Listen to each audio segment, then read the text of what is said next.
Welcome to the PR Bunker podcast, where we dive deep into the world of communications and storytelling. Today, we're joined by a remarkable guest, Lisa Chensvold from Chensvold Communications.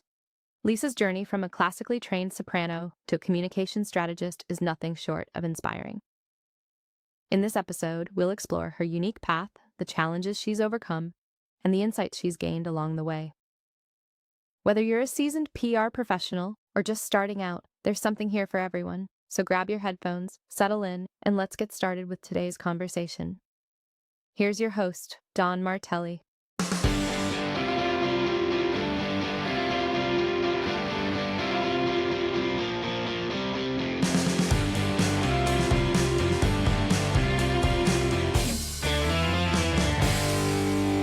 What's up, folks? Welcome back down here to the PR Bunker. I'm a little excited today.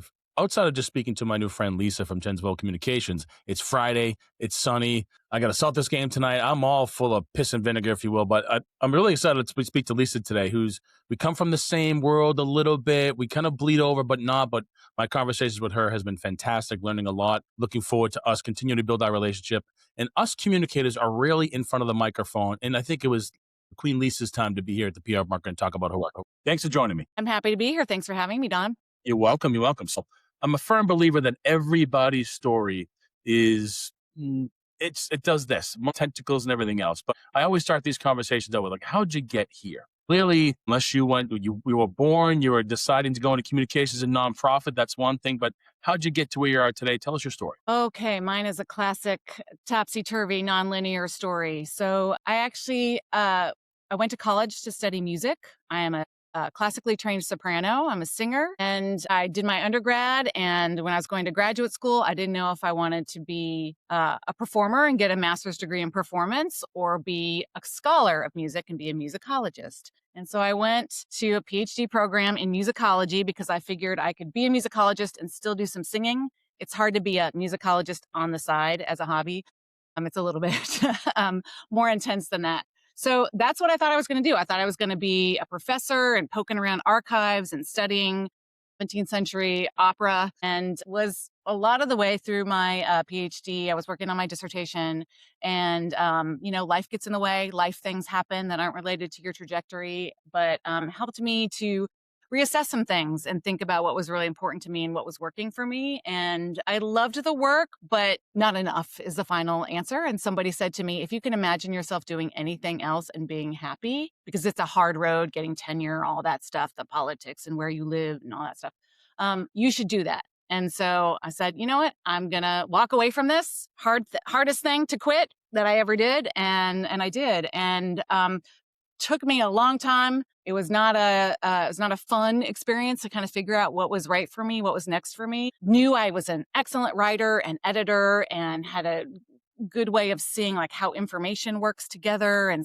connecting dots, and just had a job just to pay the bills at an Institute for Global Health and Infectious Disease at University of North Carolina at Chapel Hill, and started doing communication stuff and started helping them like with their scientific presentations and how to make them look good and sound good, and started working on a website and just worked my way in, and people gave me a chance. I found mentors on campus who worked with media, and started building a career there, and got to work on a huge global groundbreaking study on HIV prevention, and was in Rome at a big press conference, and just got thrown into it and learned on the job. And here I am 20 years into my career. Wow.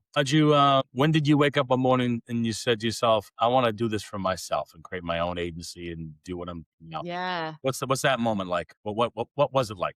Yeah. I was working with a coach on what was going to be next for me, because I knew something was next, but didn't know what. And sort of the next logical step was not really sparking for me. And I didn't realize it in the time I was working with him, but in reflecting on it, that I do my best work kind of outside of institutional confines when politics are at play constantly. Doesn't mean they're not involved in what I'm doing now, but your ideas get diluted by a lot of cultural expectations at the organization. And And that clicked for me. And I always thought it would be scary to go out on my own. And it is, don't get me wrong. But soon as I made the decision about a year and change ago, it felt right. And I'm loving it. And I'm still building, and the learning curve is huge, but I'm having a good time working with some great clients. Love it. I always call that the Andy Dufresne moment. So from the movie Shawshank Yeah. Redemption, Yeah. Yeah. when tunnels through, gets out into a little pond and he's looking up in the sky and the rain's coming down. Like we've all had that moment of just like Yeah. freedom of some sort. And you're right, it is hard, right? I mean, you still have to go up and find business, work with clients. You are the CFO, the marketing manager, the account manager, the Yep. COO, and everything in between. So, what is your agency and your work all about today?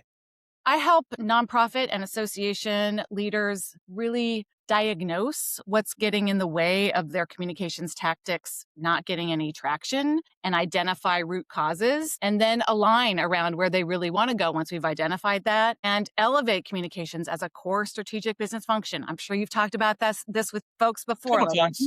we need to be, we're not an add-on. We're not a service function inside an organization. We're Put not us at creating the table. Put us at the table. us at the table. We are thinkers. We see unanticipated consequences, all of that. So I'm really a communications strategist and advisor, and learned after 20 years being in-house that, you can do all the right things, but if there's a trust issue somewhere else, or a decision making, inability to make decisions, inability to align on what the heck your mission even is, it's going to show up in your comms, and you're going to blame comms, but they're just doing the best they can within.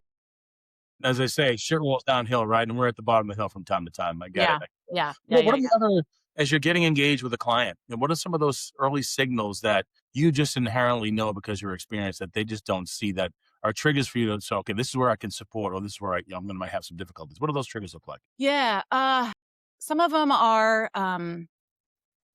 you know, like, we put out all this stuff, but it's not like, even they sometimes recognize it's not very exciting. It's not gonna capture people's attention. It's not gonna stand out from all of the noise. And usually I find out that every piece of content has had 14 rounds of revisions. And then you find out that that's about, either someone's trying to too much control. There's like it's a general lack of trust environment, or one person is having an outsized influence on what gets put out. So that's a very common one. Another one is when they're like putting out too much stuff, and then you find out that they're basically taking orders from their funders, and so anything a funder wants put out there, they put out there. There's no culture of partnering in a really active way with their funders about what's going to really move the needle forward. A lot of times, mission creep happens. Organizations are chasing the funding, and they're like, well, it's money, we'll do it. It's kind of outside and then they're looking at a portfolio that's kind of disjointed because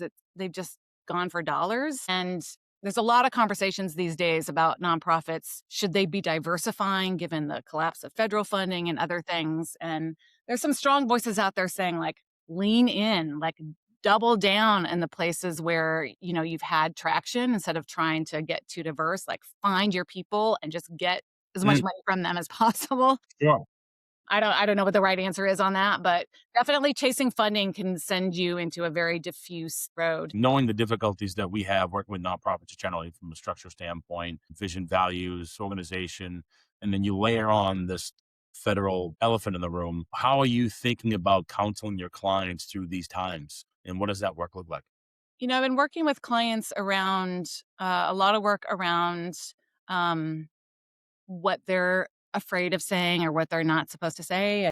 We all can guess what those words are, what that pretty little acronym is that I'm against. Like, we should say what the words are behind DEI, because who's against inclusion? You say DEI, it's this scary acronym that no one knows what it is, but, like, just say what the things are. Anyway, and trying to find a way to not make them a target. I understand that organizations don't want to be targets, but there's a way to still stand for core values. Like, go back to the mission, right? And align around that. And if that is still true, focus less on the sort of the how and more on the outcome, right? A nonprofit struggle a lot. They talk about outputs a lot. Like, we train this many people. Like, okay, to what end? So, right, if you focus on outcomes, like, economic opportunity, ability to, support your family, things that people can align around and not focus on the who or the where you're working, and you focus on the outcome. And just a little bit of an adjustment. You don't have to step away from where you are. There are other organizations that just need to put that stake in the ground. This is what we're doing. And, they're usually in stronger positions that they can take the hits if they become an attack. But I really try to get them to focus on outcomes that everybody can align on and, make some adjustments. But it makes me crazy that right now legal departments are determining web copy, right? Yeah, it's The tough. legal department who's in there saying scrub this, write it this way, say it this way. And, some of that you got to, I guess, accept, but it's not a great place to be in. No, and I would say, I'd love to get your reaction to this too, is that I feel for years nonprofits have always had to defend the mission, not talk about it, like defend what they're doing and justify the time and money they're spending to do what they do. And so, these days when I'm working with clients, and I'd love to get your opinion on this too, I try to focus on people, place, and products, right? People. Who are you impacting? Tell those stories. Like, people want to hear the story of Lisa or this or Jim or Mary or the Robinsons, right? And how are you impacting those families and telling those micros to get to the macro to allow you to defend the mission? The place is like, what health and human services, children, families, underrepresented communities, DEI, go down the line. And product is delivering the mission in the way that you do it, right? And it's easy to speak to those words, but as you know, as a communicator, getting in and finding those stories is like Fight Club, because they're so focused on, to your point, the higher level, focus on the mission, throw the data out the world, see if it sticks. So, how do you train those old dogs, these new tricks that you and I have been talking about since our, first time we met? Yeah. So you're specifically asking about the story, getting at this. Getting to the stories that are that feed into this, that little thing that beats in your chest from time to time and gets people to emotionally respond. I think you're speaking to something that I've seen increase over the course of my career, which is that, as they try to justify, they have to professionalize what they do. So the theory of change and the logic model, and I'm not sure that a logic model is what's going to, turn anybody to what you're doing. I think people, it's funny because they know that the stories are why they're there. Right? And so bridging that from, why are you here? Why do you think someone else is going to join you on this journey, is to tie it back to what keeps you here every day. Oh, well, I worked with this, client over here and they're doing this. Okay. But that's been helpful. I appreciate that there's been an increased focus in the last 10 years on making sure that the people you're talking about are part of the storytelling, so that you're not exploiting them and their story and their, even if it has a happy ending, so that they are part of that storytelling journey. They even can offer input on how it's told and review things. And I think that's a really important step, that they're your partner in the storytelling. They're not an object that you're lifting up to tell a story about. No, I agree. Now, clearly, the work that sometimes we have the ability to see the forest through the trees. That's kind of why we're in the business we're in, because we can see those stories. Right. You've had moments where you've unlocked some things for clients, and it kind of just drives you to do what you do. So as you think about that Andy Dufresne moment, scary, you're on the island doing your thing, but you've been at it for a little bit, so you've been successful with it. What drives you to continue to do this work? I'm pausing. Pausing for a good reason, or just to reset the brain? That's what I think. What am I? How am I going to have a strong answer to this question? Yeah. Well, look, we can explore, right? For me, it's unlocking the stuff that clients know that they know, but they just can't see it. Like when I talk about Lisa's story from the work I do at Hearth, and getting that story placed into the Boston Globe, and how that resulted in a marketing campaign to raise, almost $250,000. I think we're paid to see all the angles, all the lines, all the connective tissue. And for me, it's the thrill of the hunt of the story as a former journalist, and finding those moments of, oh, that's why you said it. Why do you do what you do, Dawn? Why do you do what you do, Lisa? And that for me, other than, having a great life and being able to have, Bruins of season ticket holders and that sort of stuff, and being paid handsomely, but at the same time, unlocking these communications challenges for clients, when they see it and they realize the benefit of it, for me, that's the thing that really attracts me. It makes me more hungry to do the work. Yeah.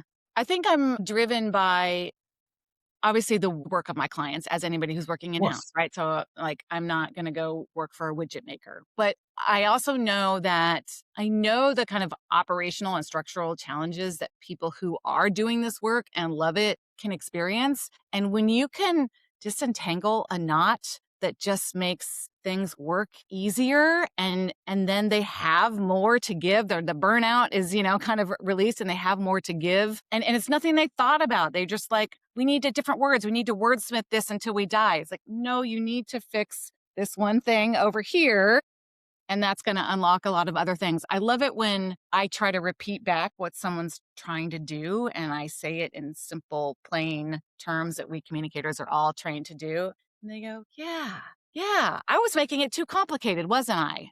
Yeah, you were. I love those moments, right? And try to create as many of those as possible. And I love making nonprofit leaders. It's a lonely, hard job. And if I can be, a partner, a support, and a truth teller. I'm not coming in to sugarcoat things for you. And again, that kind of relief when they've identified something and go, oh, we can fix that. Oh, Yeah. that's a thorny thing, but we can do it. Yeah, I mean, I think you you undersold that partnership because you're right. EDs are on their own island. They have a board that's pretty demanding, numbers to hit, a staff that is usually understaffed and underpaid, overworked. And so that ED is sort of in the middle of this tug of war. And oftentimes they don't have a thought partner. So for somebody like you who's been in the business 20 plus years, et cetera, you've been in those rooms. You've seen the battle scars. You've helped them through this. And so that providing clarity in communications, it's not just, we're not communicators. We're not PR people. We're not wordsmiths. I mean, we are true business partners because we understand what a major gift of $250,000 is going to do to your organization and how to get to that particular point. So I think when you talked about being that thought partner, I always have that mentality. How can I just dump equity into this relationship as much as I possibly can so they feel like this is somebody I want around me often. And I think part of what drives us to do what we do because we want them to succeed because they're impacting the lives of other people. And it creates this sort of boomerang effect in our professional and personal lives, which I think is pretty cool. So let me ask you this. Now that you've scaled the agency, like what's next? As you built a book of business, working with some clients, where's your brain at in terms of the scale of your business? Well, one thing I've spent a lot of time thinking about recently and it's a book that I'm slowly working my way through, Nice. called Leaving the Casino. And it's the entrepreneurial casino. Because what I didn't bank on when I started my own thing was how many people were going to try to sell me the secret to my success, right? How are you going to, like, your pipeline is going to be like optimized in 90 days and you're going to be, scale, scale, scale. And the woman who wrote this book and who runs a lot of different communities, named Jessica Lackey, focuses on what do you value? And it might not be scale, right? Scale might not, or your scale to just a point. It's not always more, bigger, better. And so she's helping me think about where do I want to be, both in terms of like financially, where I feel good, and the ways that I want to be spending my time. And I really want to, so when I think about where I want to go, I'd love to be, I've just launched my newsletter. It's only 3 issues in. Nice. Less frequent. What's it about? It's called The Diagnostic, and Nice. it's about helping leaders get to untangle those problems that are showing up as comms Cool. things. And then get it on your website? Yes, you can subscribe Excellent. to it on my website. Awesome. So the longer form essays, we'll see whether, there's enough appetite for that because people like short things. But so I'd love to grow that community and have like a feedback loop around that and what are things you want me to tackle or think through. And I'd also like to, I'm working on some, proprietary frameworks, some tools that I can start getting out there to help more folks. And so I'm building that up. Cool. How deep have you dipped your toes into the AI pool? Reasonably deeply. I've used it a lot for the back end stuff, like helping to build systems and tracking and even just sort of like what do I prioritize, helping me build some standard operating procedures, that sort of thing. And it's been really helpful there. What I have found is that AI and some LLMs are worse than others, want to over-engineer everything. It builds you this like bloated standard operating procedure. I'm a solopreneur. I've told you this, chatbot. I'm a solopreneur. I don't have to manage 7 people doing things. It's just me. So like, give me the minimum viable product, please. for what I'm asking for. Simpler, simpler, simpler that meets my goals. So I've used it a lot for that. And I found also that it helps me when I'm engaging with like brand positioning and those kinds of conversations. When the LLM gets it wrong, helps me clarify what I know. Good So point. so I go, oh, it's definitely not that. Oh, now I realize it's actually this, which I didn't realize before, but when you gave me that junk, it helped me realize. Got it. So I'm not using it to, really automate a lot of things. I'm a skeptic enough that I'm afraid of losing control of the situation. So I Got it. definitely try to stay in control. But yeah, but I've been definitely using it to help build back end systems. We're in this massive sandbox that hasn't I been, know. it's never going to be completed. I mean, the I know. latest narrative is that, Anthropic's got this version of Claude that's like too scary that they don't want to release because of just security protocols and everything else. I'm like, at some point, this is going to be the Matrix. They're going to be running everything, which is kind of crazy. And I think it goes back to your point earlier about how we're not just communicators, we are business partners and consultants and to be thought partners so we can help our clients see the things that they can't. So, which I think Yeah. is exciting. And it's tomorrow is going to be a different day. And every single day that moves forward, advancements in technology is going to continue. But I think at the core, every brand, every individual has to communicate to an audience or audiences, and it's still about the story. And you need a little bit of this and a little bit of this to kind of get that molded. And so I think that as we've done it, like you did, like I've done, just with the times, adjust where we want to be, and just continue to stay on those edges in a way that allows us to stay fresh and stay relevant for our clients, which I think is pretty cool. It's a little nerve wracking, but exciting at the same time. Yeah. Yeah, I'm working with a client or internally and they're working on their AI transformation. And so I'm communicating about that to internally. And one thing I keep thinking is it's good to have a plan and a goal and a vision for how this is going to work. But for anybody who claims that they know exactly where this is going and how it's Oh, going is lying. And I think it's okay to be transparent in that point and say, look, we're all on the leading edge of something that we don't fully yeah. know how to.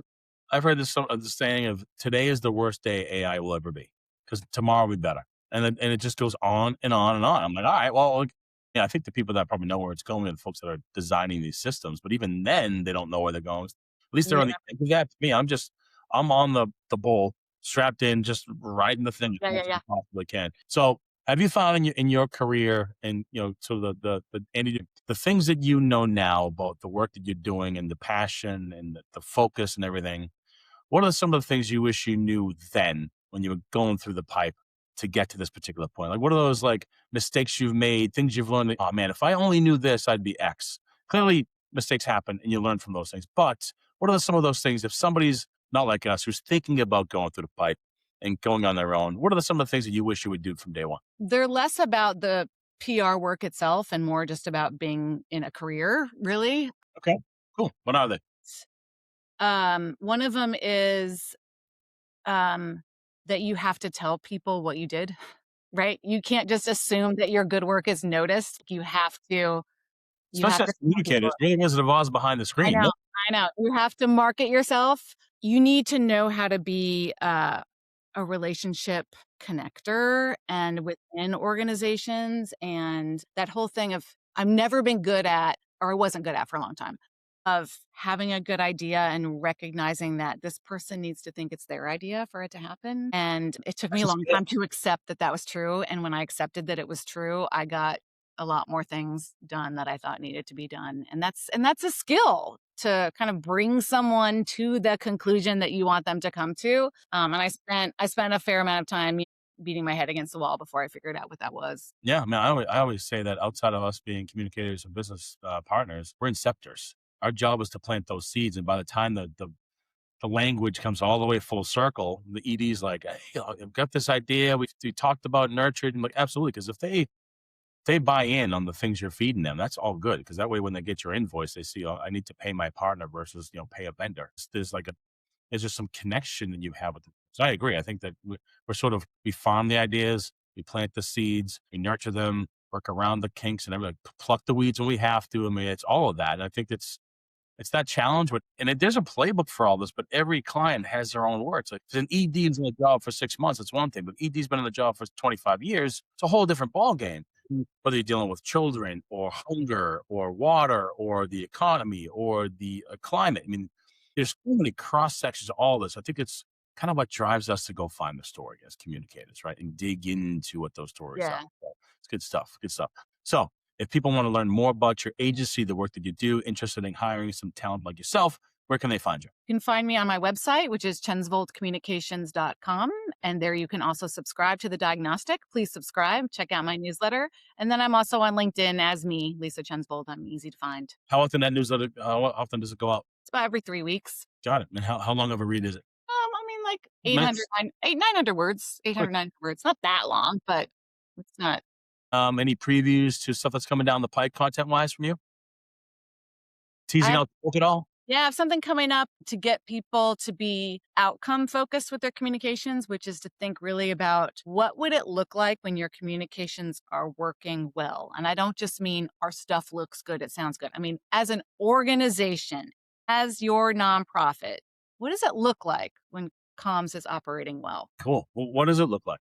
Answer the question. Well, maybe you don't want to give away the secret sauce. Give away the secret. There's Uh, not just one answer, right? It's going to be different. Solid. You ask yourself. Solid. But I think I love where you're headed with that because oftentimes the work that we do is intangible, right? I can see an article in the Boston Globe.